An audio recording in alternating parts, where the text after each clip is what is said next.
alguém que amamos, a dor que nos invade é pela certeza de uma ausência que sabemos é para sempre.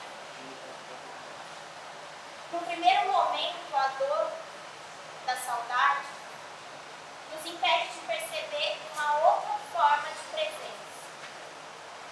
Mas então, em nosso íntimo, ou em conversas com pessoas próximas, começamos a lembrar gestos, palavras, expressões e comportamentos da pessoa querida. Se prestarmos atenção, veremos que eles adquirem um significado que não tinham em vida. E a partir daí, viva em nossa memória, reconhecemos um outro tipo de presença. Diferente da corporal, não elimina a saudade, mas suaviza. Presença diferente da real, mas é tão real ao mesmo tempo que é capaz de ativar em nossa vida, em nosso modo de pensar, de atuar, de ser e de criar. E é assim que nasce a palavra bendita. Oh, meu Pai, eu vou pro céu, um anjinho vai me levar, onde eu vou me esquecer só de Deus, vou me lembrando, onde eu vou me esquecer só de Deus, vou me lembrando, do mundo eu vou me esquecer e só de Deus vou me lembrando, do mundo eu vou me esquecer e só de Deus vou me lembrando.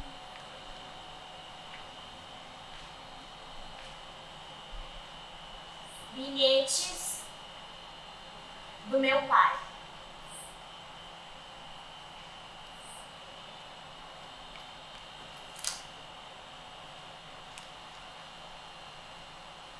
Então não tem cura?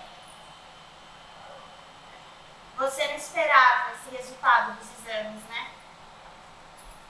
Foi um choque. Como você tá? Onde eu vou me esquecer e só de Deus vou me lembrando.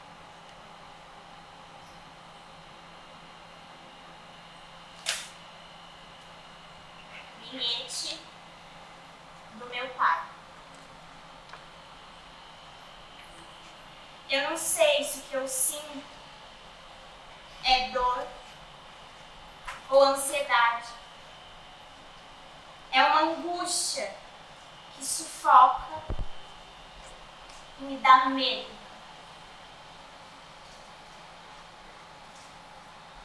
Onde eu vou me esquecer só de Deus, vou me lembrando. Bilhete do meu pai.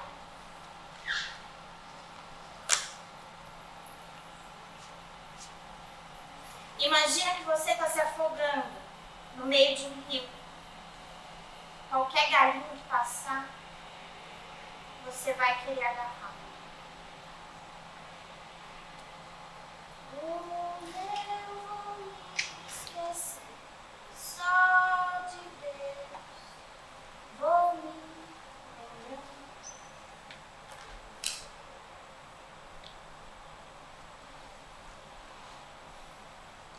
Eu sei que não depende de mim, mas eu não quero morrer. Acho que eu tenho tanto para fazer. Bilhete do meu pai. O mundo eu vou me esquecer, só de Deus vou me lembrar.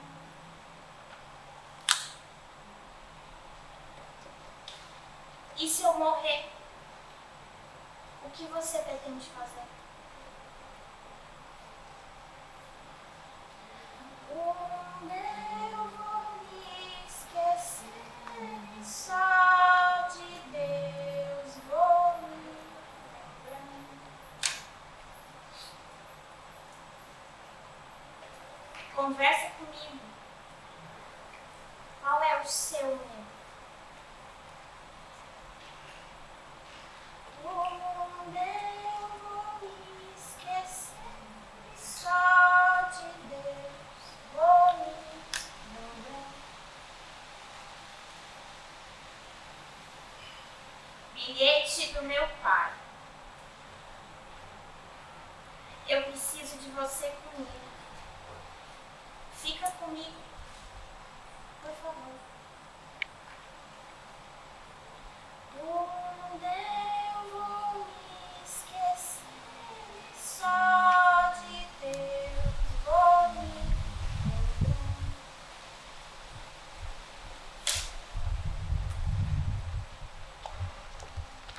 Eu não estou conseguindo respirar direito. Eu estou com medo. Eu estou com muito medo. O mundo eu vou me esquecer, só de Deus vou me lembrar.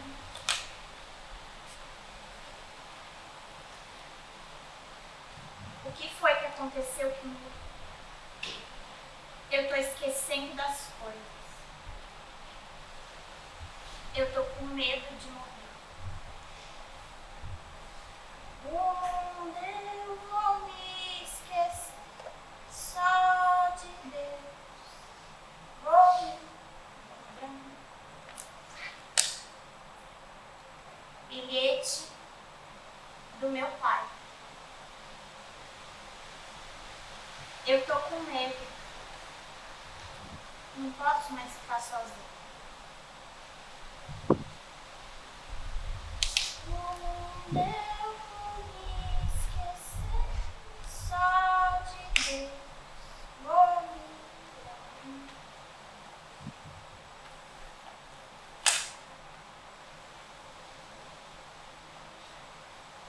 Bilhete do meu pai. Eu só quero sarar, voltar para a igreja, me envolver na obra de Deus, me envolver como nunca, visitar os irmãos, as igrejas, amigos e parentes. Mas primeiro, fazer a vontade de Deus. É para isso que eu espero a cura. Eu só queria que Deus me restaurasse. O mundo eu vou me esquecer, e só de Deus vou me lembrar.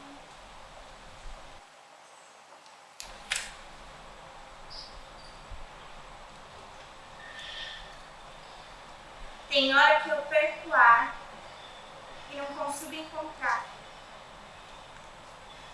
E aí vem a sensação de que eu vou morrer.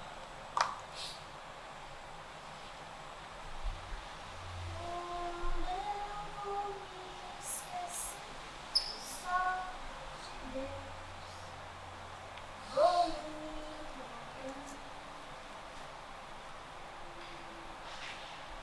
Oh, meu Pai, eu vou pro céu. Um minutinho vai me levar.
só de Deus vou me lembrando.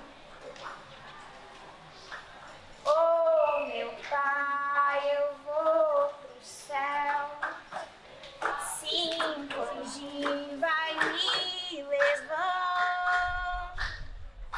Do mundo eu vou me esquecer e só de Deus vou me lembrando. Oh, meu Pai, eu vou pro céu. 6 anjinhos vai me levando. Do mundo eu vou me esquecer e só de Deus vou me lembrando. Do mundo eu vou me esquecer e só de Deus vou me lembrando. Oh, meu Pai, eu vou pro céu. 7 anjinhos vai me levando. Do mundo eu vou me esquecer e só de Deus vou me lembrando. Oh, meu Pai, eu vou pro céu. 8 anjinhos vai me levando. Do mundo eu vou me esquecer e só de Deus vou me lembrando. Do mundo eu vou me esquecer e só de Deus vou me lembrando. Do mundo eu vou me esquecer e só de Deus vou me lembrando.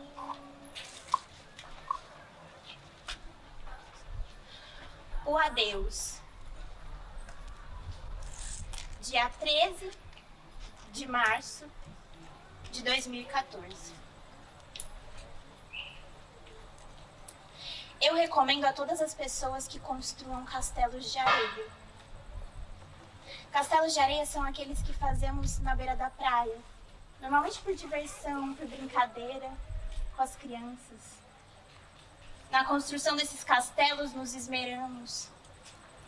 Pingamos areia do teto, fazemos as torres, construímos as muralhas, o fosso e até a ponte para a entrada das pessoas. Me lembro bem dessa construção, dessa atividade, mas sempre tive consciência de que castelos de areia são apenas castelos de areia. Que a maré sobe e a água impiedosa desmonta em pouco tempo o castelo. Afinal, são castelos de areia. Na vida, construímos muitas coisas, algumas frágeis, como castelos de areia. Mas na nossa existência fica um castelo muito mais sólido, se assim desejarmos. Conheço pessoas que ao longo da vida construíram apenas castelos de areia e nada deixaram. Outras construíram fortalezas de rocha e pedra, mesmo tendo brincado de construir castelos de areia.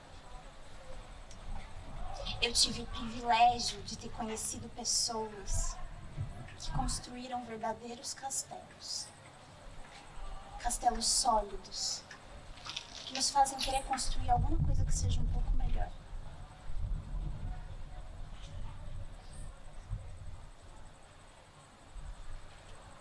E eu agradeço.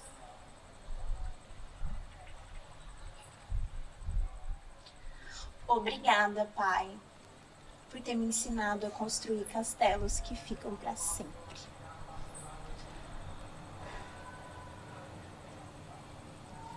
Do mundo eu vou me esquecer esquecendo só de Deus vou me lembrando.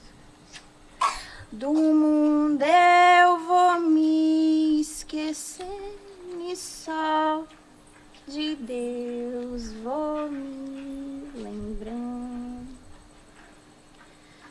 Do mundo eu vou me esquecer e só de Deus vou me lembrando. Obrigada, Pai.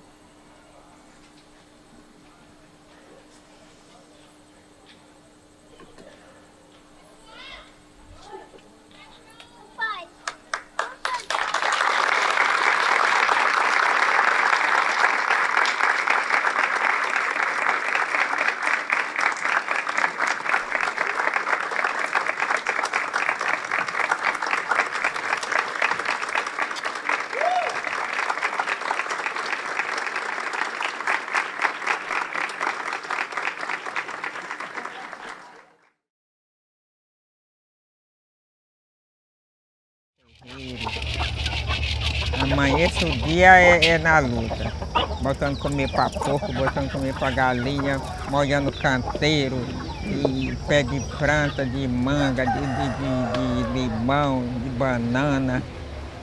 Mulher lavradeira, que vive na lavoura, trabalhando de roça.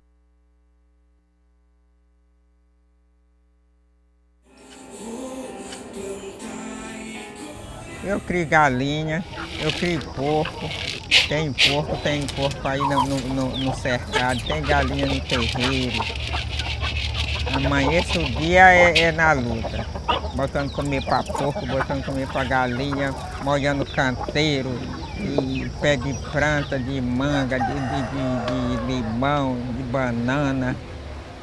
Mulher lavradeira, que vive na lavoura, trabalhando de roça, plantando arroz, mandioca, milho, feijão, maxixe, vinagueira, quiabo, abóbora. E vive na luta, no coco, quebrando o coco. Minha vida sempre foi assim, trabalhando só de lavoura.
São duas mulheres mulheres negras, quilombolas, do centro dos Violas, Santa Rita, interior do Maranhão. Todos os dias elas tinham essa rotina de ir na roça, apanhar um coco, quebrar, depois vender. São irmãs. Maria, a mais velha, Antônia, a do meio, e Rufina, a caçula. A nossa casa era muito simples, mas sempre de muito acolhimento. A gente não tinha muito disso de falar sobre os sentimentos, mas a gente sempre demonstrava em gestos de abraço, beijo. Ei, Antônia, tu já falou muito, fez o de menos. Cuida, que a gente também tem esse lençol pra estender, ainda tem esse fogo pra quebrar, porque a mamãe vai chegar aqui e vai dar 2 cascudos na gente se a gente não tiver feito nada. Cuida, menina, tu ainda tá com esse cabelo bagunçado. Ai.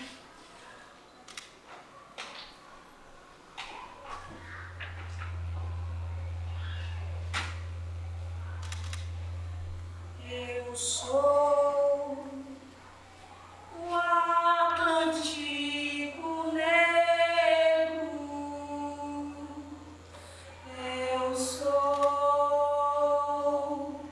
o Atlântico Negro. Eu sou o Atlântico Negro. O Atlântico Negro, o Atlântico Negro.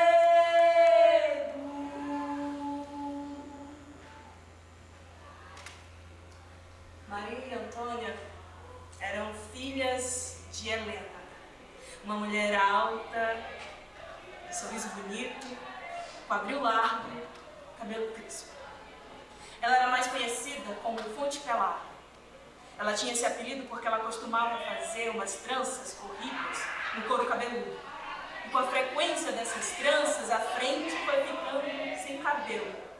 Fonte Pelada. Não tinha um dia sequer que a gente não olhasse para a mamãe Helena e ela não tivesse com o cabelo todo entrançado. Helena teve 11 filhos, sendo destes apenas 3 mulheres.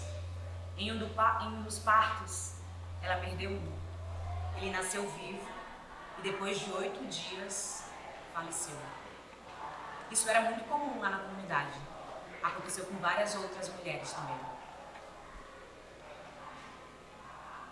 Eu sou o Atlântico Negro.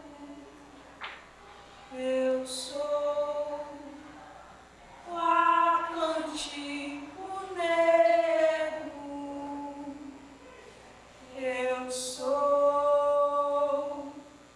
o Atlântico Negro. O Atlântico Negro. O Atlântico Negro. O Atlântico Negro. O Atlântico Negro. O Atlântico Negro. O Atlântico Negro. O Atlântico Negro.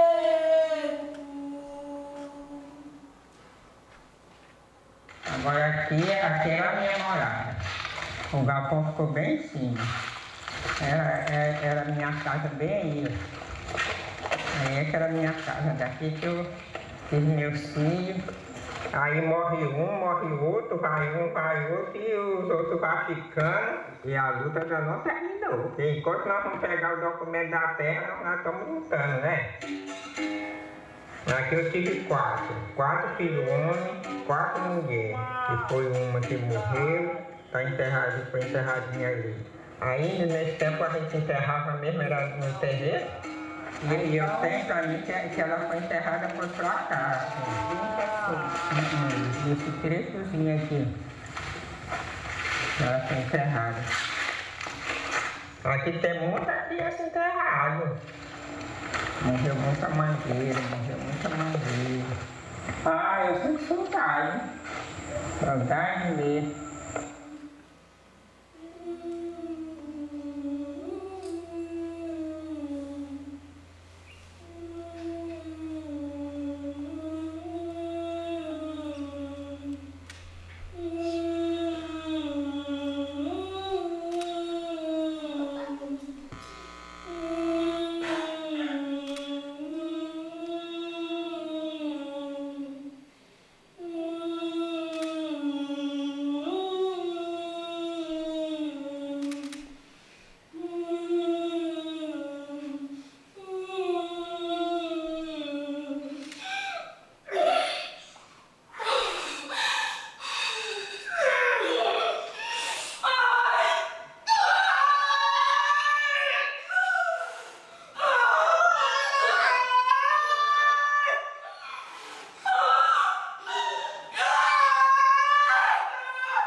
Que Deus o tenha.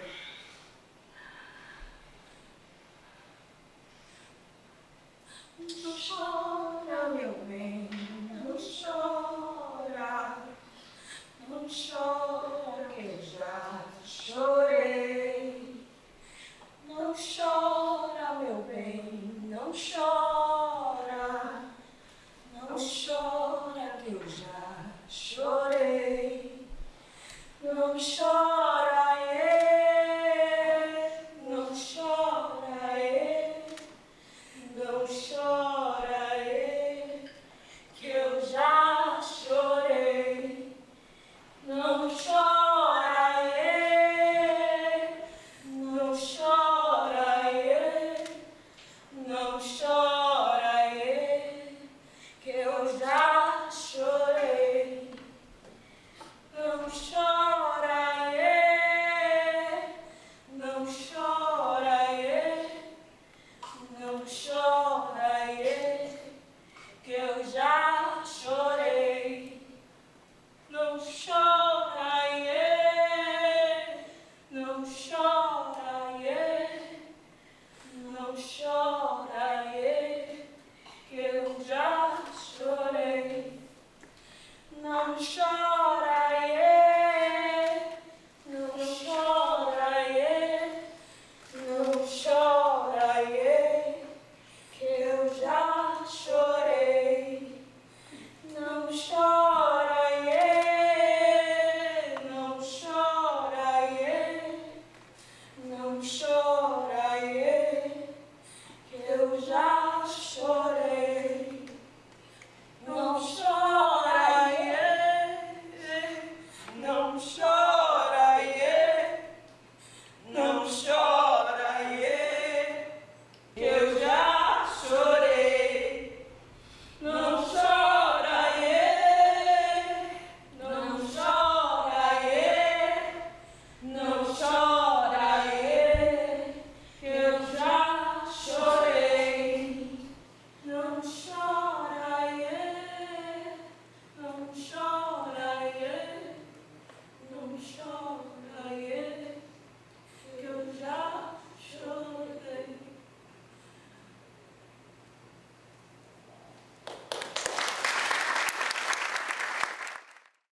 E vamos lá abrir essa conversa aqui com a Aline Coutinho.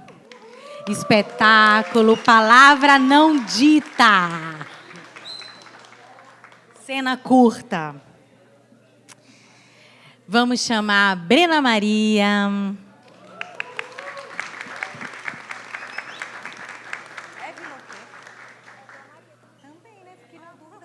E Évila Maria. Com viola. Companhia Chão de Cozinha. Quer ficar aqui? Então, eu muito orgulhosa, né? Muito feliz de ter essas mulheres lindas, maravilhosas, talentosas, com uma equipe, né? Que ninguém faz nada sozinho, né? Todo mundo precisa de uma grande equipe, de grandes parceiros para construir alguma coisa, mesmo numa cidade onde a gente não tem incentivo nenhum para as artes cênicas. Então, a gente tem a potência que é a criação. E aqui, hoje, a gente vai abrir essa conversa. Me chamaram enquanto professora, pesquisadora, contadora de história. E, quando a Bima me chamou, ele falou assim, Gisele, as duas temáticas têm muito a ver com a tua pesquisa, que é de atriz-contadora. Então, aqui eu começo... primeiro, o que isso me toca, né? Principalmente no trabalho que eu vejo, que acompanho das meninas já há um tempo, e ver essa primeira amostra, né, enquanto cena curta. Quando a Aline me traz para nós aqui, né, para todos nós, me remete muito o Walter Benjamin, quando ele fala de experiência e pobreza, ele fala de quão rico é o homem em seu leito de morte. Né? Quanta coisa ele não tem para dizer, quanta coisa ele não tem para mostrar, quanta coisa ali é revelada. E que o perigo é que nós afastamos muito as pessoas em seu leito de morte. Né? A gente bota cada vez mais longe da gente, a gente vai, não está mais na nossa casa. Né? Então, a gente perde de escutar as maiores revelações, né, as maiores confissões, os maiores conselhos desse homem sábio, que é esse que está no leito de morte. Então, isso me trouxe muito enquanto o que a Aline traz de dramaturgia, né, esses saberes do moribundo. E que é mais potente, mais forte, quando é um autorreferencial também, que é um autobiográfico. E aqui, a Brena, a Évila, a Cadu, todo o grupo, né, também traz uma outra referência que eu também trago benjaminiana, que é o camponês sedentário, aquela mulher, aquelas mulheres que sabem tudo da terra de onde vivem, que ali elas estão no cultivo, na família, nos cuidados, na agricultura, em todo esse cuidado, e tem muita sabedoria e traz muito o que contar. Então, vocês trazem para a gente 2 saberes para a dramaturgia, né, de vocês, que são saberes da experiência.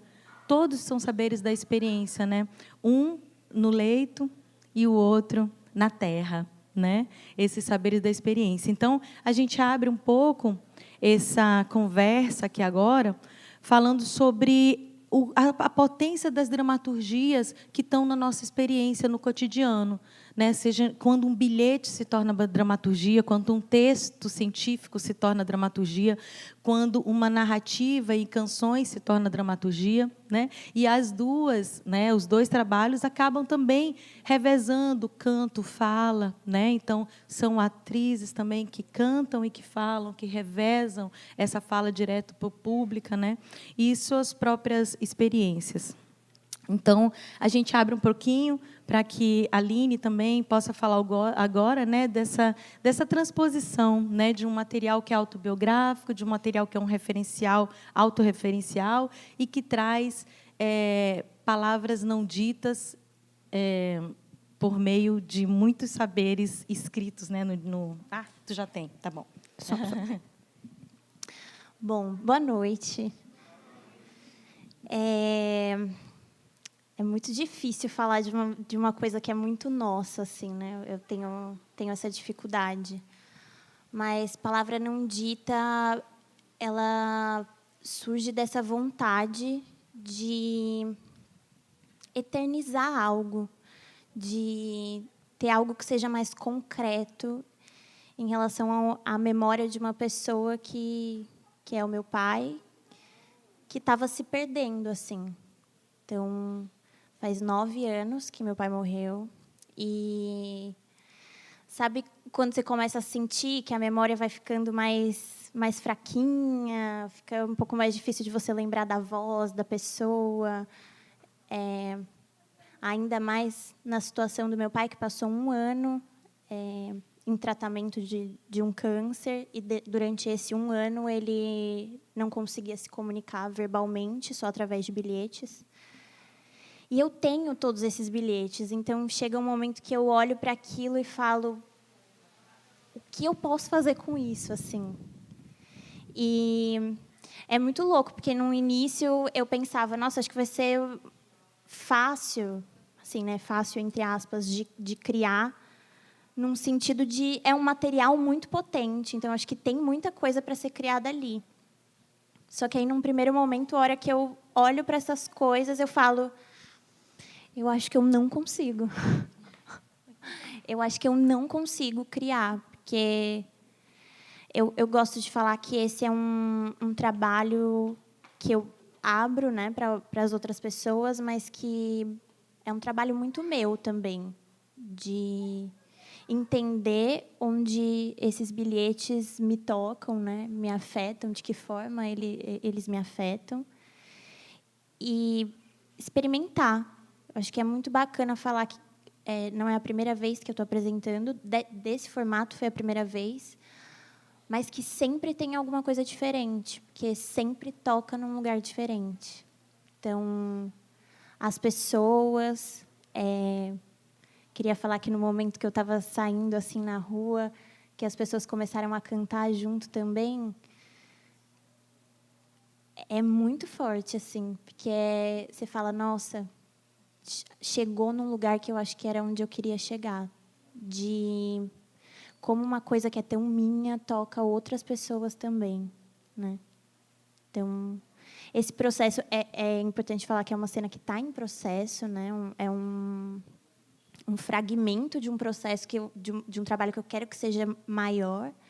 Então, cada vez eu vou experimentando e vou descobrindo o que tem de diferente, o que é bacana, o que dá para entrar. É muito difícil escolher os bilhetes, então, porque são muitos. Então, escolher é muito difícil. Eu tento mudar cada vez que eu vou fazer. Então, toda vez que eu vou me preparar para fazer isso, é uma nova descoberta, porque daí é, de novo, sentar e olhar esses bilhetes e pensar neles de novo. Mas eu sinto que está no caminho de uma coisa que é o que eu queria, assim, de estar trazendo essa memória para mim, do meu pai, de estar trazendo uma coisa que seja mais concreta, que me ajude a lembrar mais assim de quem ele foi. E como é importante mostrar, porque aí você começa a perceber assim, o teatro ele começa a fazer sentido porque a gente quer fazer sentido para a gente. Mas se não tiver público, né? Se não fizer sentido para o público, se alguém não tocar de alguma forma, para quê, né? Então, assim, é importante falar assim, é uma coisa para mim. Só que todo mundo, de uma certa forma, vai ter sua leitura, vai ter seu sentimento, né?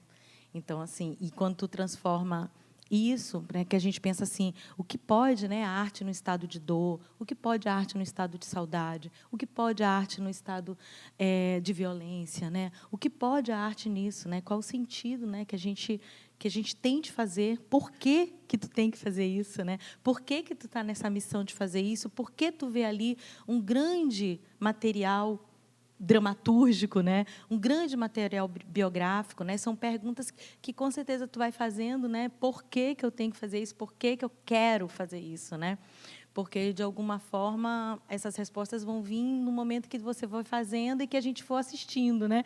E como tu transformaste isso numa questão performativa, também trazendo um outro estilo, né, de experiência, um outro tipo de experiência, que é o rito, né, que é o ritual, que é o rito fúnebre, né? Então, quando a gente sai aqui, saiu todo mundo para um velório, saiu todo mundo para o enterro, saiu todo mundo num canto único, né?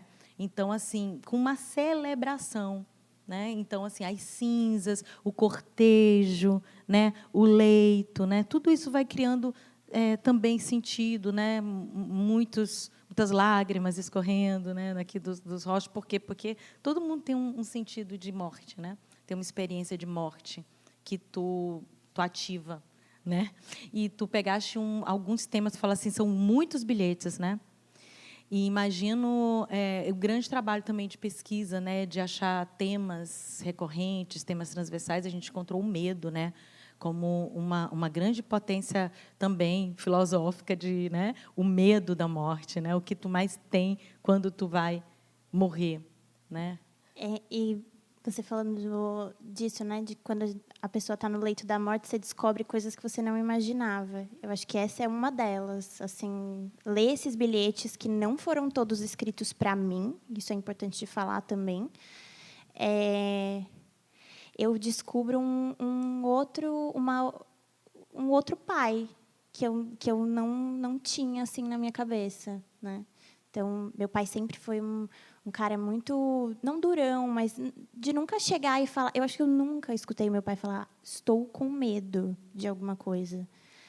Então, é isso. Você pegar um bilhete e falar, eu tô com, e ver que ele falou, eu tô com medo, é descobrir essa outra pessoa, né? Não outra pessoa, é ele, mas esse outro lugar que eu acho que num outro momento ele não falaria, ele não, se não fosse nessa situação, ele não estaria ali se expondo nesse nível de falar, tenho medo. Aí eu vou abrir um pouquinho aqui agora com as meninas, aí depois a gente abre também para vocês, tá? Então, Brena e a Évila, elas já nos presenteiam, né, com a voz, bela voz, né? Porque as duas têm bela voz, né? E elas aproveitam isso para os nossos ouvidos e cantam juntas, né? Então, isso para a gente já traz, inicialmente, uma estética muito boa, né? Porque vocês têm uma bela voz e vocês cantam juntas, né? É o primeiro trabalho que olho vocês duas juntas, né? Não sei se é o primeiro que vocês fazem juntas, mas assim, para o público é o primeiro, né? E eu acho que essa exploração que vocês cantam e que trabalha a narrativa mais em terceira pessoa, né? O tempo inteiro, né? Poucas vezes vocês falaram como primeira pessoa, mas no início, então vocês estão sempre se remetendo a um passado, né? Se remetendo a uma memória, se remetendo a uma história, trazendo esse elemento épico também, né? De recorrência ao passado.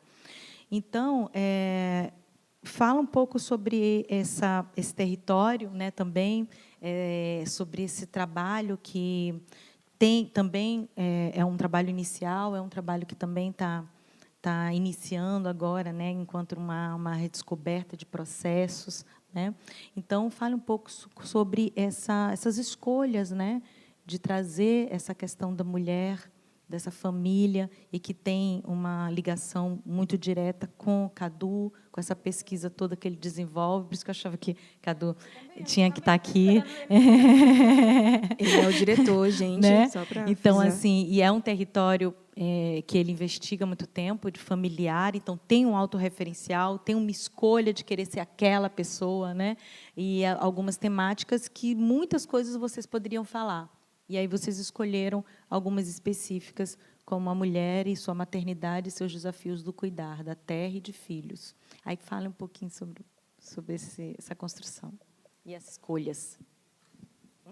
Bom, eu acho que eu poderia começar falando sobre esse desejo que o Cadu já externava para mim, para a Évila, de que ele queria muito um trabalho em que nós duas estivéssemos em cena. Então, ele tinha muito esse desejo. Assim, eu sonho em ver vocês duas em cena, num processo nosso, enfim. E aí, isso chegou nesse ano. Eu não fazia parte da CIA, chão de cozinha, e aí eu recebi o convite nesse ano, né, para fazer parte. E aí, nesse processo de estar dentro da CIA, veio surgindo esse processo dramatúrgico do Cadu, que ele pode falar melhor sobre isso. E aí surge esse momento, né, eu e a Évila em cena. E num processo assim que está se construindo e que eu gosto muito, e eu estava com muita saudade. Eu falava para a Évila também, né, externando essa saudade de estar no palco, né, de estar atuando, de estar num processo de ensaio, de construindo uma dramaturgia juntos, porque, por mais que o Cadu ele seja o nosso diretor, nosso dramaturgo também, ele sempre deixou muito aberto a nossa contribuição dentro do processo, né? Então, as coisas vão se entrelaçando, assim, né? Então, tem a proposta do Cadu, tem o texto, mas, junto desse processo, tem também os nossos desejos e também as nossas vivências, né? Também tem a nossa a nossa escrita ali, nossa composição dentro do processo. Então, eu gosto muito disso, assim, de estar criando junto. Eu estava com muita saudade disso, faz um bom tempo. E aí eu ganhei esse presente esse ano. E aí o Cadu, ele traz o território dele, né, dentro desse trabalho, com muita força, que é o Centro dos Violas, em Santa Rita. E aí esse processo ele vem junto também com o audiovisual, né? Vem embrenhado ali pelo audiovisual, num processo dele de criação do DOC. A nossa festa vai começar. E aí, a partir também desse DOC, a gente vai, né, vai encontrando caminhos, né, de tecer essa cena, que ainda está sendo tecida, né? E aí é muito forte para mim, assim, porque são mulheres negras que têm toda uma história de muita força, mas também de muita dor. E aí não tem como você também não pensar nas mulheres negras, né, que fazem parte da sua família, né? Então eu penso muito nisso, assim, quando eu estou ali na cena, né, com a Évila, me vem essa memória afetiva da minha avó, das histórias dela, falando de como era a vida em São João Batista, né? Também tinha esse hábito de quebrar o coco, de vender, e era uma vida dura, difícil. Aí tem essa migração do interior para a cidade, enfim. E aí essas histórias também vão perpassando por mim, né, para compor esse corpo, né, em cena. Cadu, acho que você pode falar mais sobre a dramaturgia, né? Acho que eu já falei. Mas Brena já introduziu muita coisa que faz parte também do processo, né? Boa noite. Eu sou o Cadu Marques e é isso, assim, né? O que a Brena está falando, eu acho que é esse processo nosso de estar nessa criação, né? E para além de estar na criação, a nossa festa já vai começar. O filme também, que eu acho que foi um processo de pesquisa assim direto mesmo, de entrevista, né, de diálogo. E a Antônia Viola, que é uma das protagonistas do filme, conseguiu trazer muitas informações para a gente, assim. E assim, eu falo para a gente, mas a Antônia Viola é minha tia-avó, né? Então, para mim foi um outro lugar também de poder entender a história da minha família, assim, nessa perspectiva afetiva mesmo, né, de ouvir ela, de poder estar com ela ali, levar ela para que a gente teve um processo de saída, né? E aí hoje a gente tem Centro dos Violas, que é o território antigo, onde a gente teve que, quer dizer, a gente saiu não, a gente foi expulso, né, para ocupar um outro espaço, os fazendeiros, toda aquela coisa que a gente já bem conhece. E aí a gente conseguiu levar essa minha tia de volta para o território, que é um território que a gente tem acesso, e lá a gente conseguiu ter um diálogo com ela muito mais aberto, assim, e uma vontade dela também, né, de poder conversar com a gente ali, porque é um espaço que ela se sente muito mais acolhida, assim. No final do vídeo ela até fala isso: eu sinto saudade mesmo do meu território. Então isso para a gente era muito importante. E aí no meio desse processo, eu acho que é um processo que já vem desde quando eu entro na graduação. Eu já pensava o processo da escrita, então eu já começava a entender esse meu lugar, da minha família, de me descobrir aí, descobrir a minha história. E as coisas foram se encaminhando, né? E aí veio a nossa festa, que foi o filme, algumas fotos também, de acompanhar momentos nossos de encontro em família, a partir da imagem. E eu acho que tudo isso foi se juntando assim para me levar para esse lugar da escrita, né? A escrita vem antes de tudo isso, na verdade, mas eu tenho um processo de escrita a partir da imagem. Eu estou com a imagem ali na minha mão e, a partir dela, aquilo que ela me passa, aquilo que ela transmite para mim enquanto sentimento, eu tento escrever a partir disso. E aí, enfim, sou amigo das meninas. Esse desejo já era antigo, assim, desde quando a gente se conhece no GUT, o Grupo Universitário de Teatro. E aí, então, assim, elas já conhecem tudo dessa história, já tiveram oportunidade de ir no território. A gente conseguiu fazer uma visita, de fato, em Centro dos Violas, essas imagens das mangueiras, onde foi mostrado no vídeo.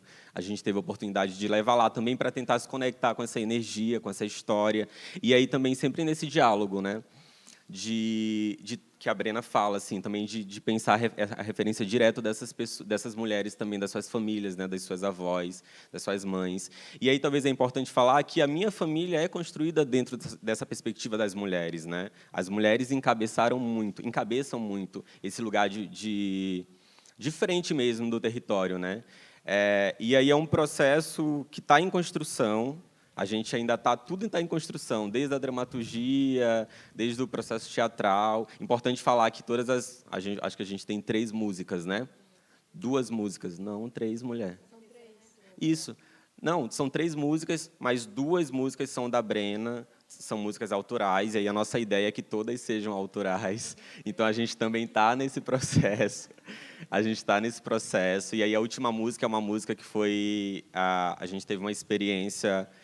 a Bicho d'Água Filmes teve uma experiência no Cajueiro, na comunidade do Emerson, em Alcântara, e lá a gente teve contato também com essa musicalidade, e a gente trouxe uma dessas músicas que tinha muito a ver com o que a gente queria levar, trouxe ela para o processo, que é a última música.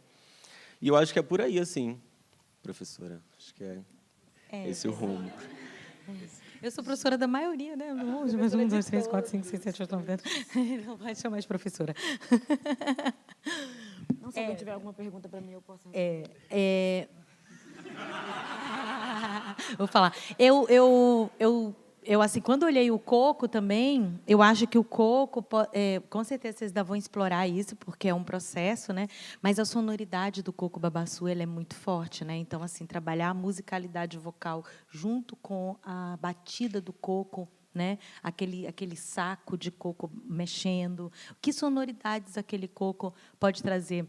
Falou isso assim, a Nicole está aqui, né, a diretora da Vagabunda, e quando eu trouxe o primeiro trabalho, a primeira vez que eu trouxe o gesso para o espetáculo, né, eu só sentei em cima do gesso. Né? Sentei em cima do gesso e fiz meu primeiro experimento. Aí ela lançou um programa, né? Falou assim, vê a sonoridade desse gesso, te enterra no gesso. Então, assim, como o coco babaçu é um elemento que vocês trazem desde o início, que ele ainda pode trazer para essa cena, principalmente em termos da musicalidade, que é realmente uma força que vocês têm, que deve realmente ser muito bem explorada, né? Fora a narrativa da terra, do chão, o audiovisual. Então, uma questão também muito potente no trabalho do chão de cozinha é as variantes que a arte promove, por exemplo. Então, vem a partir de um histórico familiar, enfim, mas aí vem da fotografia, aí vai do audiovisual, aí vem para a dramaturgia, já tem composição musical, né? Então, e daí você cria umas variantes enormes, né, com uma temática, né, que é essa temática território, terra, aquilombamento, né? Então, tudo isso.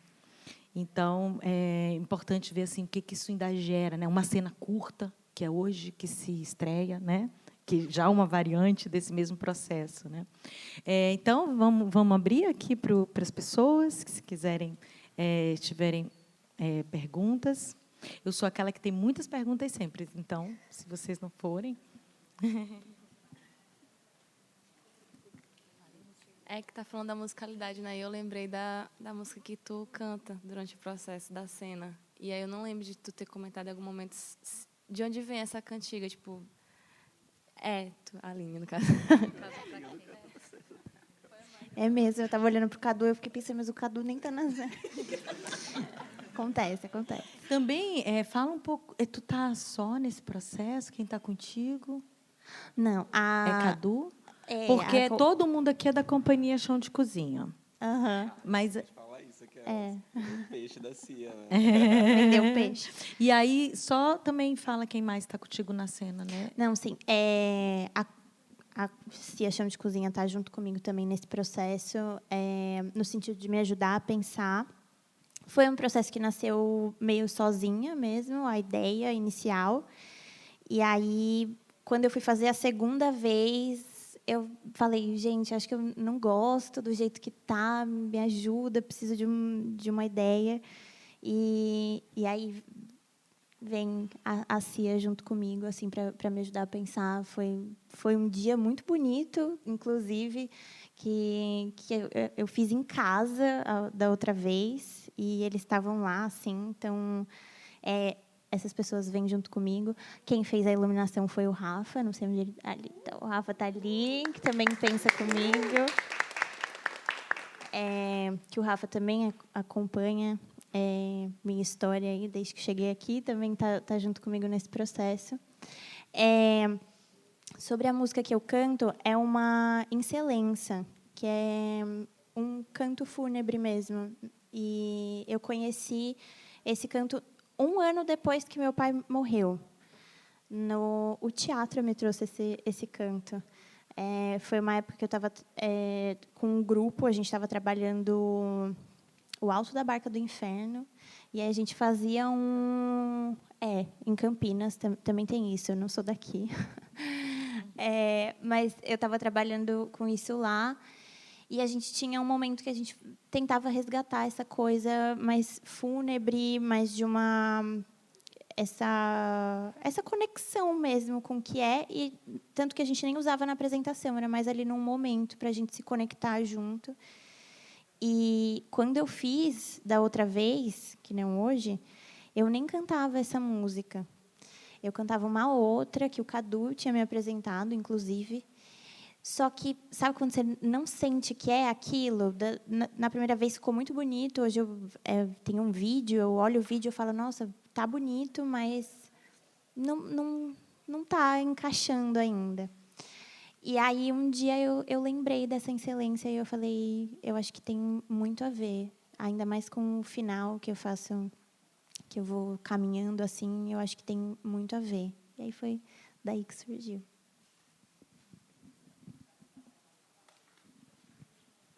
Alguém gostaria?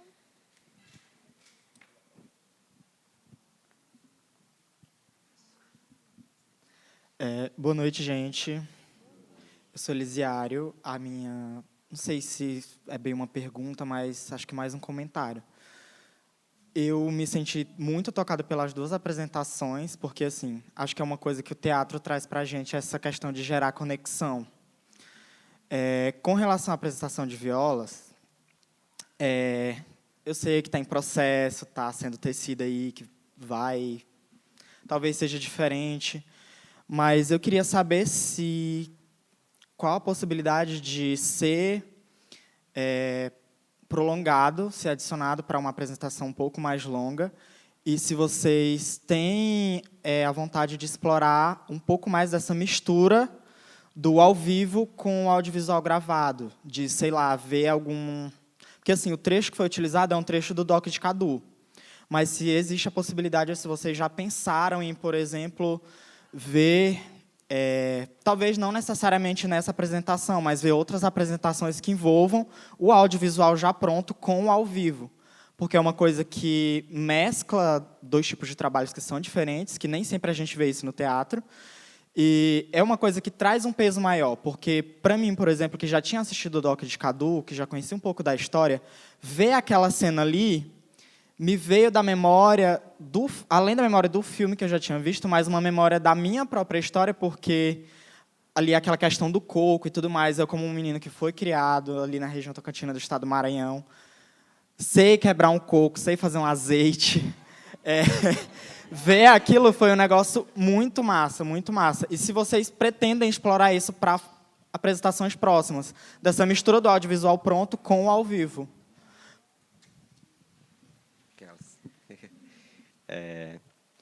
É isso, né? A gente tá a ideia, e aí a gente já tem coisas elencadas. A ideia é essa, a ideia é um espetáculo, né? É ter de fato um trabalho com um tempo mais prolongado. E aí a gente já tem, no processo de pesquisa, temos mais histórias, mais personagens da vida real para trazer. E aí a gente quer pensar a possibilidade de trazer esses personagens também com essa questão da tecnologia. Assim.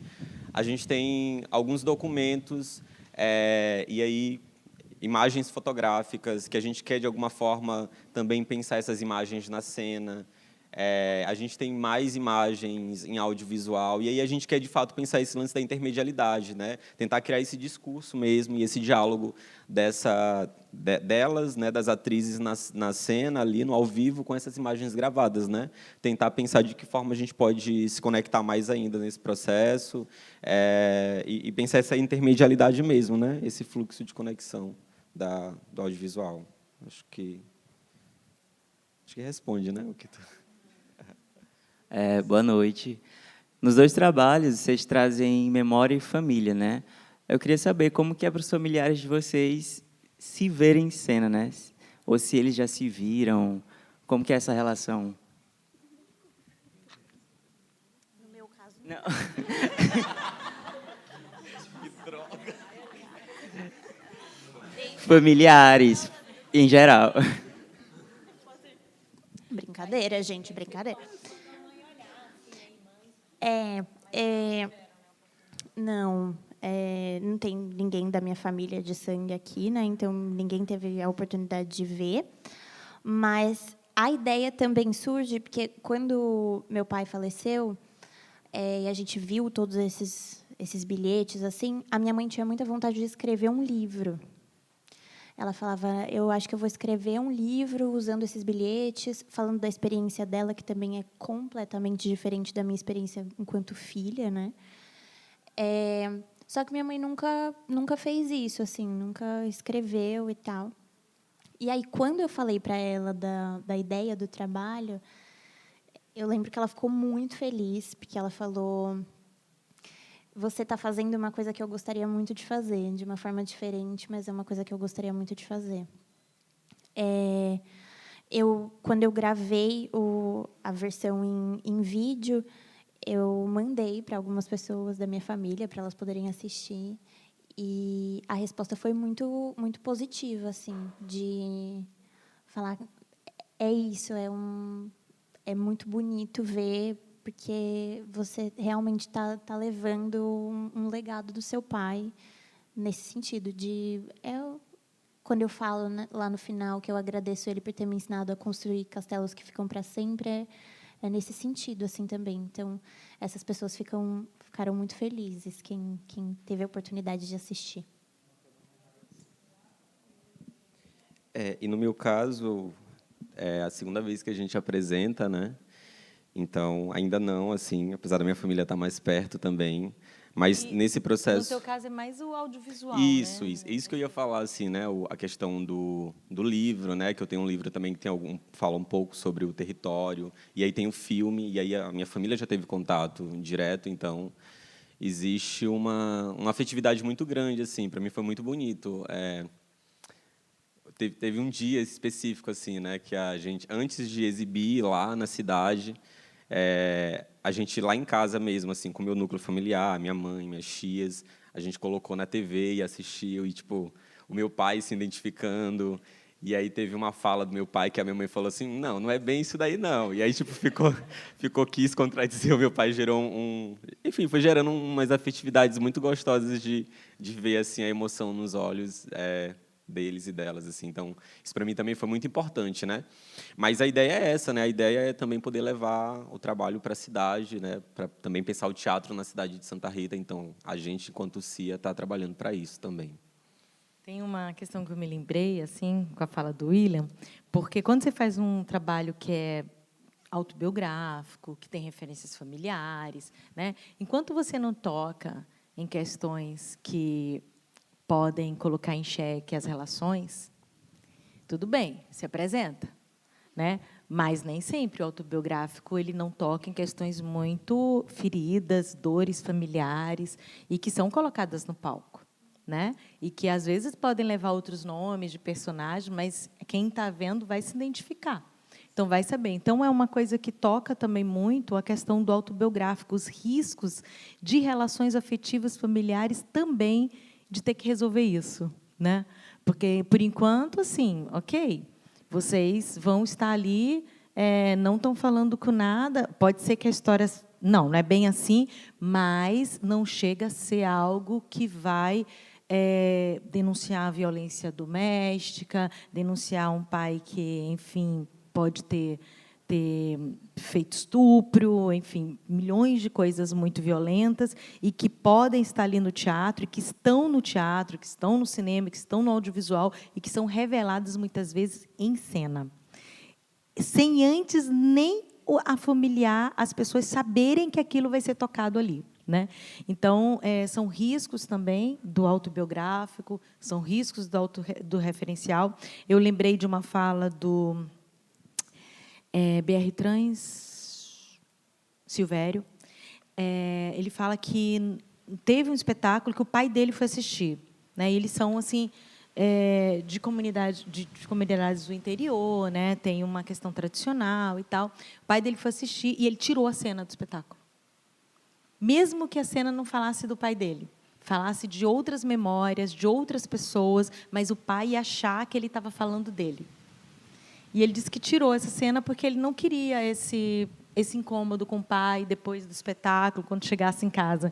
Então, são questões também muito fortes e muito caras para a gente, principalmente quando a gente opta por um trabalho autobiográfico, onde muita coisa vai ter que ser dita, porque, né, se a gente está ali é porque alguma coisa a gente quer falar, né, dali também. Eu só queria compartilhar uma coisa, que você estava falando, eu só lembrei da minha mãe.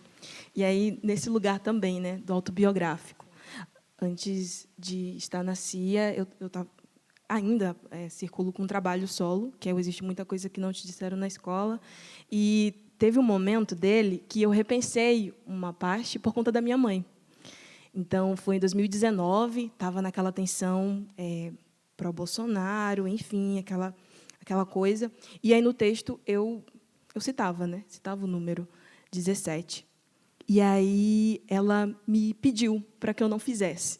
Não era algo que era diretamente a ela, né, sobre ela, mas ela me pediu porque ela estava com muito medo de eu ir para São Paulo, Avenida Paulista, apresentar esse trabalho lá, enfim, naquela coisa toda e fazer isso, né? Então eu decidi tirar, né, por uma questão de familiar, deixar ela tranquila, assim, né? E aí é muito nesse lugar também, né? Eu falei para a Cadu que eu quero muito que a gente construa esse trabalho, transforme num espetáculo e vá apresentar lá no Centro dos Violas, porque eu quero essa primeira resposta de lá, sabe? Eu quero ouvir os comentários das pessoas de lá, porque para mim esse é o público, assim, que eu quero, sabe, ter o retorno de imediato, que eu acho importante.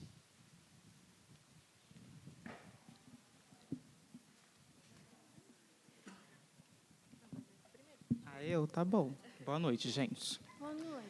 Então, eu queria parabenizar o trabalho das Manas e de Cadu, porque eu já acompanho a CIA, já conheço, né? São colegas de curso, de amizade, de muitas outras coisas mais. E eu me identifiquei com ambas as cenas, porque envolve a questão do que a Conceição Evaristo fala, do conceito de escrevivência, né? De você escrever através de suas vivências. Eu me identifiquei com o trabalho da Aline devido à questão do luto, porque eu também já perdi meu pai, né? E quando tu fala que, com o tempo, essas memórias vão e vêm, então acho lindo quando tu fala que tu quer eternizar isso, sabe? E do início ao fim eu estava chorando também. Então eu queria parabenizar por isso, né? E sobre o trabalho das meninas, né? E de Cadu, eu tenho uma pergunta sobre essa questão dessa materialidade do tecido dali, que tem a questão da intermedialidade, né, com o audiovisual. Eu queria saber se desde o início já foi pensado isso, né? Se Cadu propôs a vocês, ou se vocês pensaram também, vamos utilizar esse tecido aqui para ter essa projeção, ou como isso ocorreu. E também queria dizer que eu também me identifiquei na história de vocês, porque a minha avó também foi quebradeira de coco, e ela conta muitas histórias, né, de como as mulheres se ajudavam, enquanto uma estava grávida, uma lavava para a outra, para quando a outra estivesse grávida, ter essa questão de uma se ajudar, né, das parteiras, elas mesmas faziam o seu próprio parto, e também da questão da mortalidade infantil, né, que era costume nos interiores, pelo menos eu sou da Baixada, origem da Baixada. Minha avó conta que os bebês eram enterrados mesmo em casa, tinha toda essa questão ritualística, e eu me identifiquei muito também com isso. E é isso, gente, parabéns. O trabalho, como a gente já tinha um filme, né? Todo o processo de pesquisa já vinha acontecendo. Quando a gente começa a pensar o processo da cena, e aí o processo da cena, inclusive, começa a ser pensado em sala de aula, né? É massa falar isso, que a CIA Chão de Cozinha é um grupo que nasce dentro da universidade, e aí a Jennifer bem lembrou isso. E aí a ideia principal da gente era também começar a pensar, romper esses muros da universidade com os nossos trabalhos, né? A gente cria muito trabalho dentro de sala de aula e os trabalhos acabam morrendo ali. Então, a ideia da gente era conseguir romper esse espaço e seguir com esse trabalho, né? E aí foi na disciplina da encenação, com a Nicole, também uma grande orientadora dos processos com a gente. Exatamente. Valeu. E aí, quando a gente começa nesse processo do exercício, na sala de aula, a ideia já era essa. A ideia já era pensar o audiovisual dentro da cena, né? E aí a gente já conhecia alguns tecidos, a Brena também já carregava esses tecidos de um corpo em outros processos, que não necessariamente tinha o audiovisual, né? Mas aí a gente foi começando a pegar, né, coisas que a gente já tinha ali de processo para trazer, mas o audiovisual já era o caminho, assim. Tem a questão da musicalidade também. E aí eu acho interessante como as coisas vão se entrelaçando. E aí eu estava conversando com a Lute mais cedo, que a gente estava falando como a obra ela vai se tornando tão híbrida que você não consegue dizer se ela é uma coisa só ou ela é aquela outra, né? Porque já está tudo muito interligado. Então, dentro dessa ideia de o audiovisual também está aqui dentro, porque ele também está no processo inicial, vem a musicalidade também. Então, quando a gente estava nos ensaios, a gente cantarolava, né? A primeira música não era o Atlântico. A primeira música que vem é a Lavadeira, das Clarianas. Segunda, né? Que é justamente da parte do tecido, né? Então, lavadeira, lava meu olhar, clareia minha visão e não me deixa tropeçar. Então, a gente começava a cantarolar pela sala e criando os movimentos. E aí, nisso veio o tecido, né? E aí, nossa, como é que a gente pode brincar com esse tecido, né? A gente vai chegar logo na cena do audiovisual? Não, tem um outro momento para chegar ali, né? Então isso vai se costurando também. A musicalidade também está ali presente, né? O Atlântico vem depois, que eu tenho uma música e posso propor aqui o lance das tranças também, né? Então se conectou muito, né? Muito mais. E teve também a questão do texto, né? No texto de Eduardo, na parte que fica entre parênteses, que eu esqueci agora, tem essa indicação, a princípio, era para ser rúbrica, para estender roupa, né? A gente experimentou isso na disciplina de Nicole, só que durante os ensaios não deu certo e a gente ficou pensando, né, a partir do que Brena trouxe, esse tecido que ela carrega na bolsa, não sei porquê. E aí a gente brincando durante o ensaio, né, cantarolando, como Brena falou, a gente... aí Eduardo projetou e a gente falou, deu certo, então vamos fazer assim. E aí foi isso. Primeiro era isso, da indicação do texto, que tem isso na dramaturgia, que Eduardo está em processo de escrita, só que não deu certo, não funcionou no Teatro de Bolso, a gente não conseguiu pendurar, né, para fazer o varal, a gente levou roupa, né, para experimentar, só que não deu certo. E aí, experimentando, brincando, né, na sala de ensaio, a gente viu que funcionou. E aí a gente chegou nesse lugar que é o que é projetado nesse tecido. Como o Eduardo falou, a ideia do audiovisual já estava inserida também por conta do texto, né? E aí é isso. Como ela fala, vou fazer uma pergunta. Primeiro, eu queria dar boa noite, né? E foi lindo tudo. Me tocou muito do começo ao fim tudo, tipo, ainda mais a junção de tudo no final. Mas eu queria fazer uma pergunta para a Aline. Tu lê os bilhetes e tudo, e é muito bom na parte que tu senta e tal, tu menciona que são bilhetes do teu pai. Mas tu leu uma carta antes. Essa carta também é dele? De onde é que surgiu? Não. Essa carta é de uma mulher que chama Celina, que eu considerava ela minha avó, assim. E ela também faleceu faz uns 3 anos. E nessa de mandar o vídeo, depois que eu já tinha feito para pessoas da minha família, eu mandei o vídeo para a filha dela. E aí ela falou, nossa, muito bonito, tal. Passou. No dia seguinte, ela falou assim, Aline, eu acordei pensando no seu trabalho e que coisa bonita. Acabei de ler um livro que também fala um pouco sobre isso, sobre a morte, sobre o que a gente faz com a presença, né? Enfim, como ela se transforma. E aí eu mandei um trechinho para ela de uma coisa que eu já estava escrevendo a um outro momento, que eu falava da ideia de ter criado o trabalho, que era justamente nisso, de eternizar, que eu falo que falar que quando a pessoa morre é aí que ela se torna memória, né? Nós todos somos memória, mas quando a pessoa morre é aí que ela se torna memória mesmo, e que se a gente não lembrar, ela deixa de existir de fato. E aí ela falou assim, nossa, minha mãe escreveu uma coisa sobre isso. Em 2011, anos antes dela falecer, e eu falei, cabe aqui, cabe nesse lugar. Então é o texto de uma mulher que eu considerava como minha avó, assim. Boa noite. Eu costumo dizer que só a gente já estar aqui é uma grande celebração, porque é muito difícil fazer arte, como Gisele falou nisso sua fala, o quão é difícil fazer arte no Brasil e, bem especificamente, no Maranhão. Então, parabéns a todos vocês, todos nós artistas que aqui estamos. o trabalho das meninas de Aline me atravessaram porque eu já vivenciei. Só que, quando assisti o das meninas, complementou o raciocínio da Aline, por quê? Porque eu perdi o meu irmão com 30 dias de nascido, porque foi a mesma parteira que fez o meu parto, fez um parto mal sucedido, e meu irmão com 30 dias de nascido faleceu. Aí, quando eu vejo a peça da apresentação da Aline, isso fez lembrar do meu pai, porque quando meu pai faleceu, eu acompanhei todo o velório. Aí, como eu trabalho com caracterização, eu maquiei meu pai, mas não fui para o cemitério. Eu fui assistir a aula de Michele Cabral, quando ela estava recém-chegada aqui em São Luís. Então, foi muito atravessado. A pergunta para a Aline que eu tenho que fazer em relação como trabalho com caracterização, como surgiu a ideia daquele peitoral vermelho? E as meninas, eu gostaria de ver mais potencializada a questão das parteiras, em vez de ser uma mulher que ajuda a outra, mas uma parteira que faz o parto. E me lembrou muito de Tempo de Espera de Aldo Leite, quando Aldo Leite viajou todo o Maranhão e viu todo aquele estado, todo estágio de pobreza, onde as mulheres ou morriam os filhos, ou essas mulheres eram obrigadas a dar suas crianças para serem criadas. Então, eu acho que seria muito interessante vocês explorarem mais essa questão do parto mesmo e trabalhar essa questão que não está muito distante lá de Aldo Leite, mas que ainda existe ainda esse estado e esse estágio de pobreza no nosso estado. Vou falar do busto, né, vermelho. Ele foi primeiro por uma questão estética mesmo,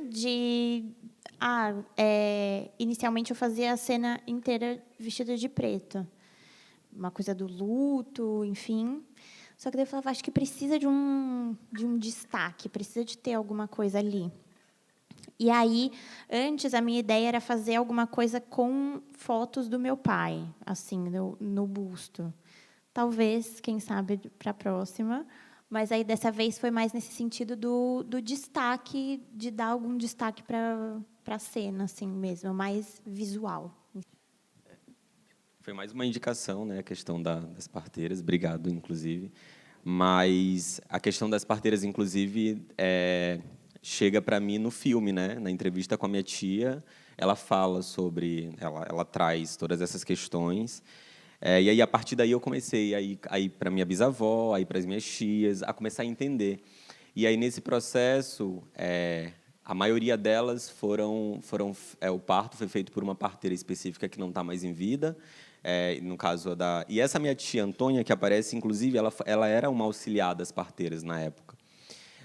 E aí nesse processo descobri que ainda existe uma das parteiras, que eram duas as principais. Uma não está mais viva, mas existe uma que tem mais de 100 anos, né, é cega, tem toda uma questão, mas ainda existe um cuidado com ela e ela ainda é viva. E aí agora o meu processo é de tentar chegar até ela para tentar dialogar, né, e entender a partir desse espaço dela de cuidado no território, como é que isso acontecia, e conversar e pensar também isso em trazer, né, mais ainda. Assim, é uma ideia, está no processo, a gente não sabe como é que vai desenrolar, mas a gente está nesse processo também. Então, mas compartilhar isso. Obrigado. Bom, boa noite. Sou Júlio Fernandes, eu sou carioca, estou aqui há quase 4 anos. Bom, eu vejo o Maranhão com uma riqueza muito grande cultural, né? E como as cenas são muito curtas, eu queria pedir para individualmente cada um falar do seu processo criativo e da escolha do tema sendo assim tão abrangente, tão rico, né? Por que o texto que tu indicou? Por que o movimento surgiu? Como surgiu? Se estava previsto a dança? Se não estava? Como que surge o processo criativo de cada um? E para essa moça especificamente, por que ela escolheu queimar os papéis? Qual é a simbologia disso? Para que a gente possa entender como isso aconteceu para você, tá?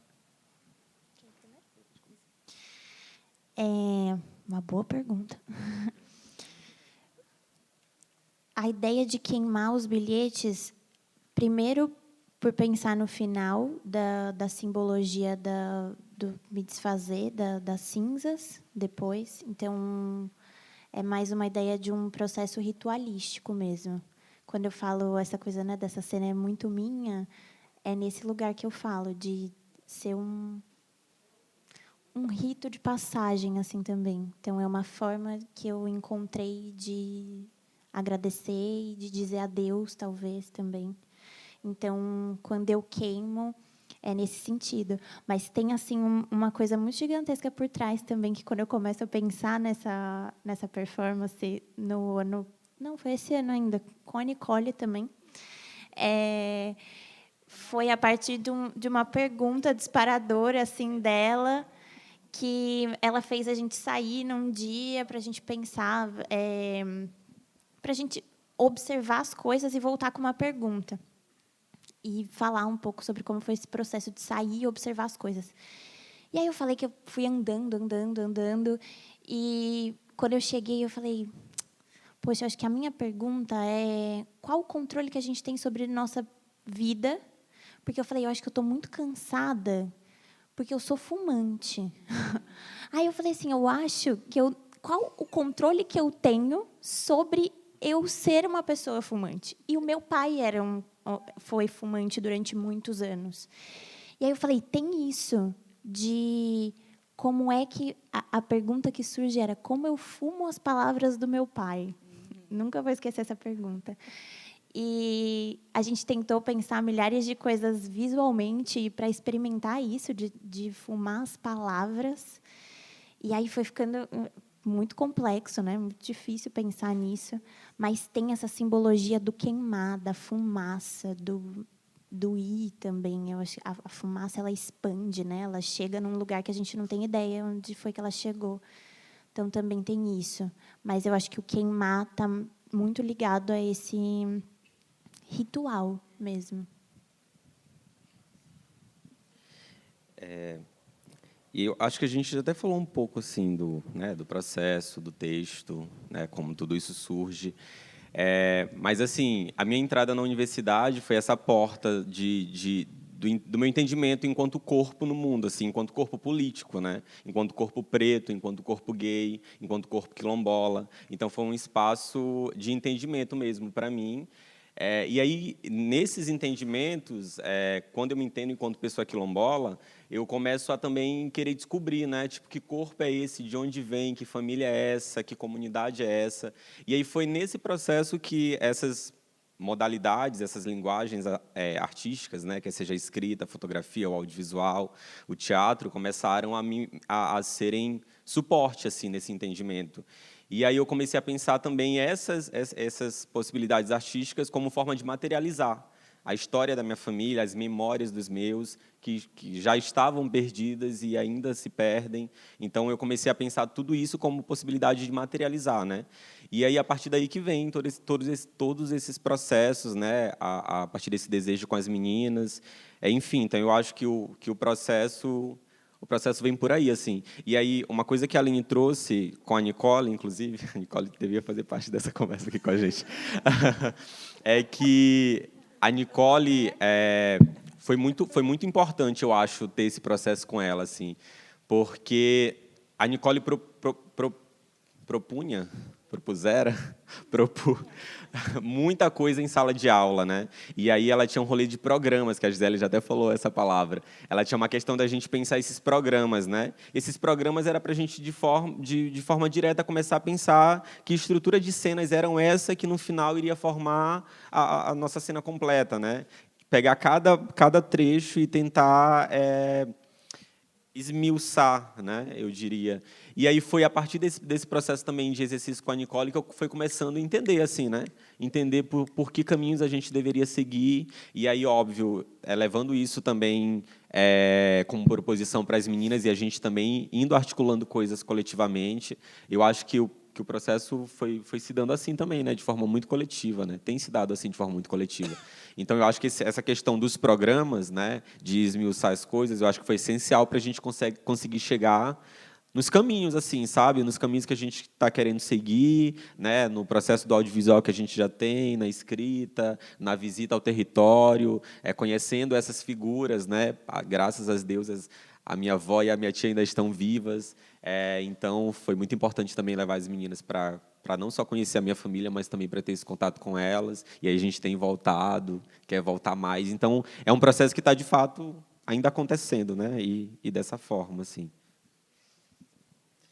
Eu acho que eu só queria frisar assim que no começo, eu ficava me perguntando sobre esse lugar, né, de estar ali enquanto atriz, representando, né, e sendo Brena também em cena, né, sendo a Maria, mas também sendo a Brena, né.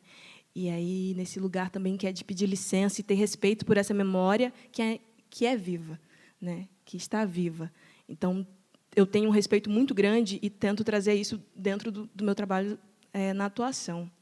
E eu fico mais feliz ainda porque é um processo que eu sempre quis, um grupo preto, sabe? Desde quando eu entro na graduação, começo a ler sobre o teatro experimental do negro, do Abdias do Nascimento, esse desejo de estar fazendo um teatro preto, com pessoas negras ali, e a gente está ali numa coletividade de pensar a cena, mas sobre os nossos olhares, sabe? Porque cansa, muitas vezes, você estar ali dentro de um processo, e não estou dizendo que não é a mesma coisa, enfim, mas assim tem um diferencial de estar ali sendo dirigida por um corpo branco e estar sendo dirigida por um corpo negro, sabe? De estar em cena com minha companheira, com essa mulher negra que também tem as suas vivências e estar podendo compartilhar com ela e sentindo esse lugar de segurança, de poder opinar também, dizer, não, esse movimento não é muito interessante, e ser ouvida, sabe? Então, eu acredito que tem esse diferencial nesse processo e me move muito a querer trabalhar nessa obra. É isso. Eu acho que tem muitas pulsões, né, para pensar o processo criativo, pelo menos para mim. Primeiro porque tem o audiovisual, né, que é o trabalho de Eduardo, que eu já assisti milhares de vezes. E aí, primeiro, acho que chega para mim nesse lugar. Depois também tem o lugar da dramaturgia, né, que toca a gente também. E tem isso da gente conviver com as personagens, né, que são pessoas reais, que a gente tem estado com elas, né? Eu já conhecia a avó de Eduardo, a Maria Viola, a Antônia Viola, eu acho que eu conheci nessa última vez que eu fui para lá, né? Já tinha visto só ela no documentário, também vários materiais que Eduardo mandou para a gente também, que tem sobre ela. E eu acho que tudo isso contribui, né, para o nosso processo criativo. E também acho que tem isso de Eduardo pensar na dramaturgia dele, que tem as indicações, as nossas potencialidades, né? Como Gisele falou, a gente canta. Então, isso também é utilizado, né? E então, acho que tudo isso são pulsões que interferem diretamente no nosso processo criativo. E eu acho que é isso, muita coisa, né, vai atribuindo a gente para a gente construir isso que a gente tem construído, né? E como o Eduardo falou, ainda está num processo. Então, acho que ainda vai vir muita coisa também que vai contribuir para que a gente continue, né, nesse processo criativo, individual, coletivo também, né? Já que a gente está falando de histórias que não necessariamente são nossas, mas também nos afetam, né? E aí, isso das quebradeiras de coco, eu lembro que no ensino médio eu apresentei um trabalho que era sobre as quebradeiras de coco, e aí eu cantava uma música que a minha avó me ensinou sobre as quebradeiras de coco. E aí, nessa disciplina que Nicole é a pessoa mais citada aqui hoje também, eu apresentei um trabalho que Brena foi a minha atriz e que partia disso também. Então, eu acho que tudo vai se relacionando de alguma forma, né? Quando eu olho o coco, eu lembro disso, dessa memória que foi a minha avó que me apresentou, que eu já construí também um trabalho que está nesse processo, né? Então, acho que é muita coisa que atravessa a gente e que tem feito parte dessa composição, né, do que a gente está apresentando. Aí eu acho que é isso também. Ouvindo as meninas, eu lembrei que uma coisa que a gente também dialogou no início era isso, de trazer essas duas mulheres, né, como essas memórias vivas para, né, levar essa história. Mas o que a gente dialogou desde o início, tanto nesse trabalho quanto no trabalho da Évila, não era pensar essas duas mulheres como personagens. Não é que Évila e Brena vão dar vida a Maria e Antônia Viola de forma íntegra, por conhecer e ter toda... Não, era também se confundir aí, né? Brena, atriz, Brena, personagem, Évila, atriz, Évila, personagem, numa perspectiva que as histórias delas também se confundem a partir dessas memórias, por eu também conhecê-las e saber das histórias, de algumas histórias com as avós, e que também me via nessas avós dela, e que a avó da Évila específica que conheci, que também considerava avó. Então, para mim, essas coisas vão se confundindo. Uma hora é Maria Viola, uma hora é Maria Nilma, e eu acho que essas afetividades também vão se encontrando do que a gente tem construído enquanto laço. Eu acho que tudo isso também era motivo e pulsação para essa construção desse trabalho coletivo, assim, né? Da gente também conseguir se ver e, óbvio, sobretudo, da gente conseguir contar as nossas próprias histórias a partir dos nossos olhares e das nossas vivências, memórias dos nossos. Acho que isso que a Brena traz também, para mim, é muito potente e importante de ser verbalizado e compartilhado, né? Eu, assim, primeiro queria começar parabenizando vocês, né, dizer que eu fico emocionadíssima. Eu vi a Companhia Chão de Cozinha lá atrás, apresentando as cenas curtas, né, na Semana de Teatro do Maranhão, e como é bom ver, eu não vou dizer que vocês cresceram, mas que vocês amadureceram.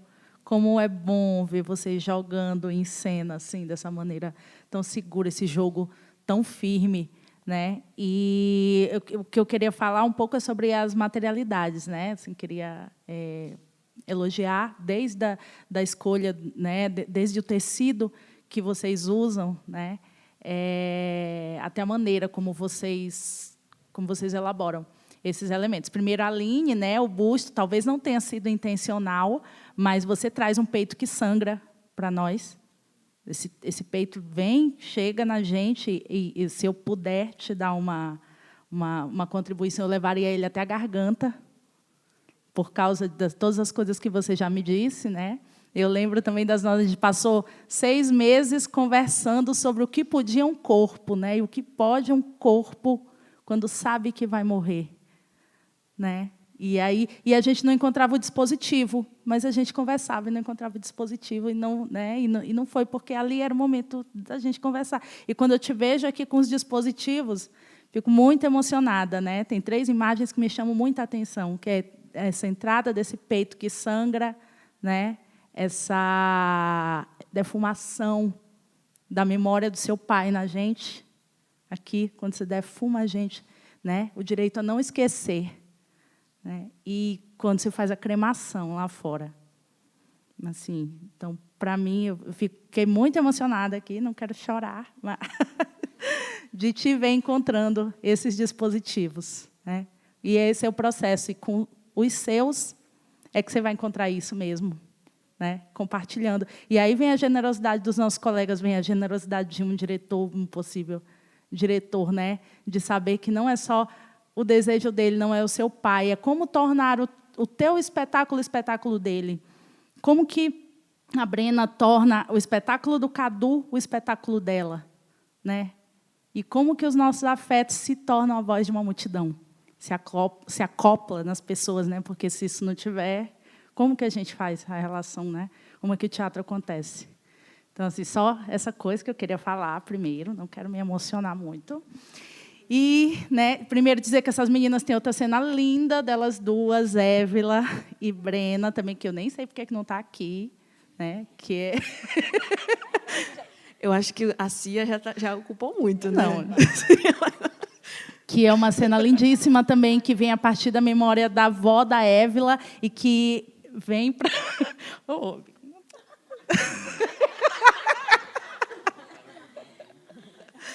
E que a Brena se encontra, faz da história da avó da Évila a história dela também, e é muito lindo. E aí falar um pouco das materialidades, né, que é justamente a sonoridade do coco. O Cadu levava um cofo, levou umas 3 vezes para a aula, andava com esse cofo, e a gente pensava maneiras ali de brincar com esse coco.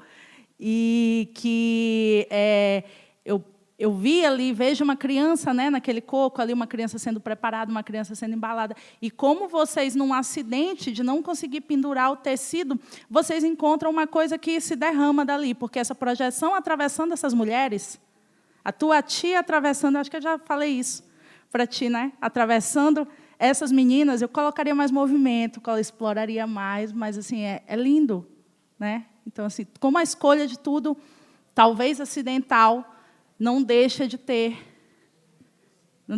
sentido, entende? Assim, e é só isso, assim, dizer que eu fico muito feliz da UFMA, né? Aqui, Vitor já foi embora, mas Gisele, Abimaelson, né? Traçarem também esse espaço de escuta, de compartilhamento com vocês. Eu sou muito feliz de fazer parte. Obrigada. Ai, gente, eu amo escutar a Nicole, eu escutaria por horas. Nossa, ela fala tão bonito, meu Deus.